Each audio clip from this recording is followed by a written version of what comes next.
Hello பீபர்ஸ், welcome to filmi craft. நான் உங்கள் அருண்.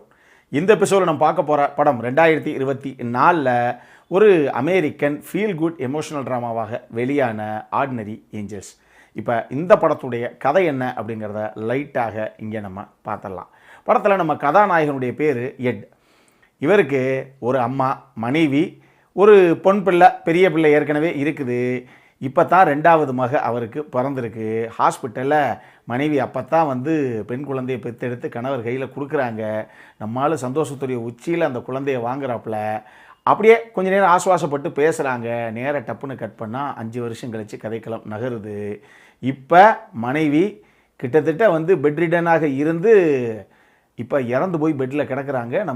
நம்ம கதாநாயகனுக்கு என்ன பண்ணுறது அப்படின்னே தெரியல. இவர் கடைசியாக மனைவியுடைய கையை பிடிச்சிக்கிட்டு, இப்போ நீ இல்லாமல் அந்த 2 பிள்ளைகளையும் நான் எப்படி வளர்க்க போகிறேன் அப்படிங்கிறதே எனக்கு தெரியலை அப்படின்னு கண் கலங்கி கதறி அழுத மணியமாக அப்படி உட்கார்ந்துருக்காரு.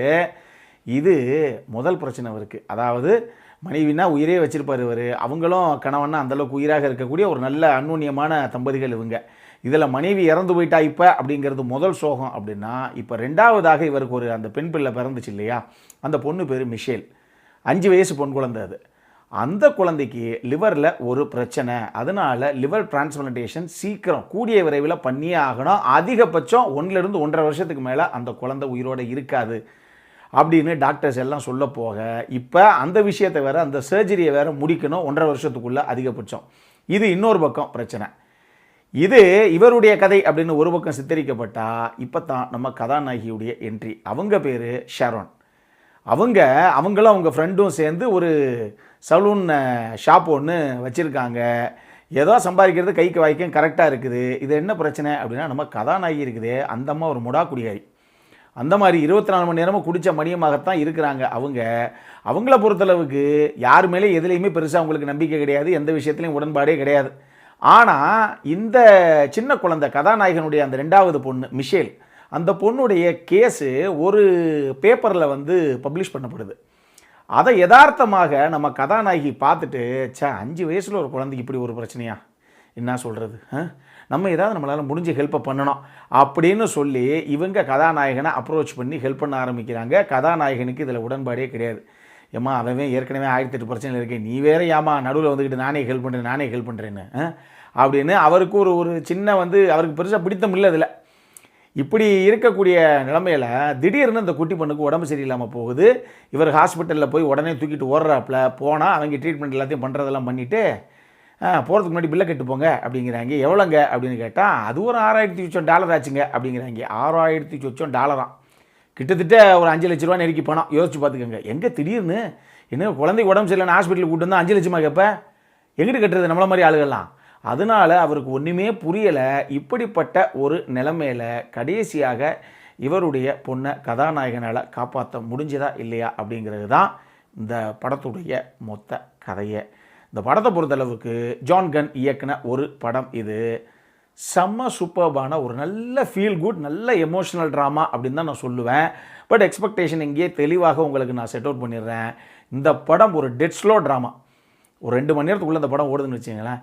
கிட்டத்தட்ட 1 மணி நேரம் ஒரு 40 நிமிஷம் அப்படி வச்சுக்கோங்களேன், இல்லை ஒரு 1 மணி நேரம் 35 நிமிஷம் வச்சுக்கோங்களேன். டெட் ஸ்லோ ட்ராமா தான். ஒரு க்ளீன் ஸ்லேட், நல்ல தரமான ஹாலிவுட் ட்ராமாஸ் எப்படி இருக்குமோ அந்த மாதிரி தான் இருக்கும். உயிர்ப்பாக இருக்கும் இந்த படம். எங்கேயுமே உங்களுக்கு போர் அடிக்குதா இல்லையா அப்படின்லாம் நான் சொல்ல மாட்டேன். இந்த கதைக்களம் என்ன பண்ண போகிறாரு, இப்போ கதாநாயகர் என்ன பண்ண போகிறாரு, இவருடைய நிலைமையே எப்படி இருக்கே, இவர் வாங்குறதே ஒரு கைக்கும் வாய்க்கும் பத்தலை. இவர் எங்கிட்டு புள்ள ட்ரீட்மெண்ட்டுக்கு வேறு கட்டுவார், எல்லா இடத்துலையும் கிரெடிட் கார்டு அது இதுன்னு எல்லாம் காலியாக போச்சு, இப்போ என்ன பண்ணுவார் இவர் அப்படிங்கிற அந்த ஒரு பரிதவிப்பு இருக்குது இல்லையா, அதை படம் நெடுகளும் அட்டகாசமாக மெயின்டைன் பண்ணியிருப்பாங்க. பார்க்குற ஆடியன்ஸுக்கே ஒரு காட்சியை கண்கலங்கிற அளவுக்கு அட்டகாசமாக காட்சிப்படுத்தியிருப்பாங்க. அதுதான் அந்த படத்துடைய மிகப்பெரிய பலமாக நான் பார்க்குறேன். ஸோ இந்த 1 மணி நேரம் 35 40 நிமிஷம் இது டெட் ஸ்லோ ட்ராமாவாகத்தான் போகும். பட் ரொம்ப சுவாரஸ்யமாக நல்லா இருக்கும். அந்த கடைசி 20-25 நிமிஷம் திடீர்னு ஒரு பரபரப்பை கொடுத்து பரபரப்புடைய உச்சியில் அந்த படத்தை எடுத்துகிட்டு போவாங்க. இந்த படத்தில் எனக்கு ரொம்ப பிடிச்ச விஷயமே, அந்த மெதுவாக போகக்கூடிய அந்த போர்ஷன்ஸ்லையும் சரி, கடைசியாக அந்த பரபரப்பாக நகரக்கூடிய அந்த காட்சிகளையும் சரி, நீங்கள் பிள்ளைகளை பெற்ற பெற்றோர்களாக இருந்தீங்க அப்படின்னா உங்களுக்கு மிகப்பெரிய அளவில் கண்களை கலங்க வைக்கக்கூடிய ஒரு படம் இது. கனத்த இதயம் அப்படின்னு சொல்லுவாங்க இல்லையா, அந்த மாதிரி ஒரு சம்பவத்தை நமக்கு செஞ்சு விட்டுறக்கூடிய ஒரு படம் இது. அதை என்னால் அடித்து சொல்ல முடியும். எனக்கு பல இடங்கள் அந்த படம் பார்க்கும்போது நம்மள அறியாமல் கண்ணெல்லாம் கலங்கிருச்சு. அந்த மாதிரி ரொம்ப அட்டகாசமாக கொண்டு வரப்பட்ட ஒரு படம் இது.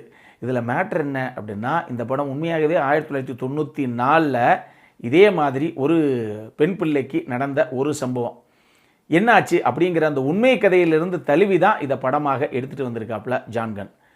ஸோ டெஃபினட்டாக ஒரு பெரிய எமோஷனல் கனெக்ட் நிச்சயமாக உங்களுக்கு இருக்கும். உங்களுக்கு என்ன தெளிவாக சொல்லணும் அப்படின்னா, நாட்டிங் ஹில் அப்படின்னு சொல்லி ஹியூஜ் கிரண்ட்டும் ஜூலியா ராபர்ட்ஸும் பேர் பண்ண ஒரு படம் ஒன்று இருக்குது. அந்த படம் நம்ம விமர்சனம் பண்ண 3வது படம் நினைக்கிறேன். இத்தனாயிரம் படம் விமர்சனம் பண்ணிட்டோம், அதுதான் நம்ம விமர்சனம் பண்ண 3வது படம். அட்டகாசமான ஒரு படம். ஆனால் அது ரொமான்டிக் ட்ராமா. அந்த படம் உங்களுக்கு பிடிச்சதா? நிச்சயமாக இந்த படம் உங்களுக்கு பிடிக்கும். ஏன்னா அந்த படமே ஸ்லோ ட்ராமாவாக தான் போகும். பட் அந்த பயங்கர எமோஷனல் கனெக்டை படம் நெடுகளும் கடைசி சீன் வரைக்கும் ஃப்ரேம் வரைக்கும் கொடுத்துருப்பாரு அந்த படத்துடைய இயக்குனர். அந்த மாதிரி இந்த படமும் நிச்சயமாக உங்களை பயங்கரமாக உங்கள் இதயத்தை தொடக்கூடிய இன்னொரு படம் தான் இது.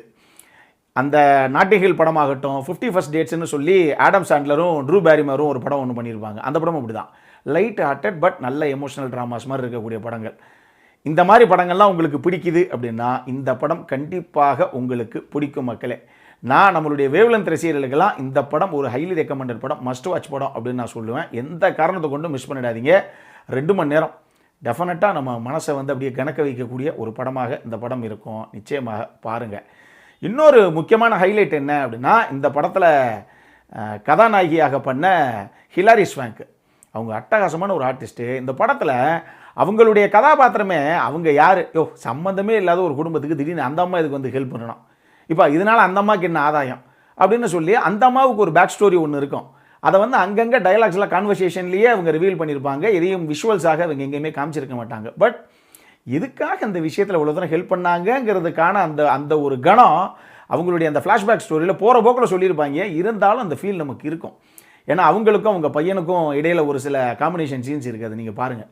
அது ரொம்ப அழகாகவே போர்ட்ரே பண்ணப்பட்டிருக்கும். அதே மாதிரியே ஆலன் ரிட்சன் அவர் தான் படத்துடைய கதாநாயகனாக பண்ணியிருப்பாப்புல. ஐயோ அட்டகாசமாக பண்ணியிருந்தாருங்க. எங்கேயுமே ஓவர் டூ பண்ணாமல் என்ன பண்ண போகிறோங்கிற அந்த பரிதவிப்பை படம் நெடுகிலும் அவருடைய அந்த கண்ணிலேயே நிறுத்தி வச்சிருப்பாப்புல. ஒரு சில சீன்ஸில் அட்டகாசமாக பண்ணியிருப்பாப்புல. அவர் ரொம்ப எமோஷனல் பர்ஸ்ட் அவுட் ஆகக்கூடிய ஒரு சில காட்சிகள்லாம் இருக்குது. சூப்பராக பண்ணியிருப்பாப்புல. இது போக படத்தில் பண்ண எல்லா சப்போர்ட்டிங் காஸ்ட்டும் நீட்டாக அவங்கவுங்க எடுத்துக்கிட்ட கதாபாத்திரத்தை பண்ணியிருந்தாங்க அப்படின்னே சொல்லலாம். ரொம்ப கம்மியான நபர்கள் நடித்த ஒரு படம் தான் இது.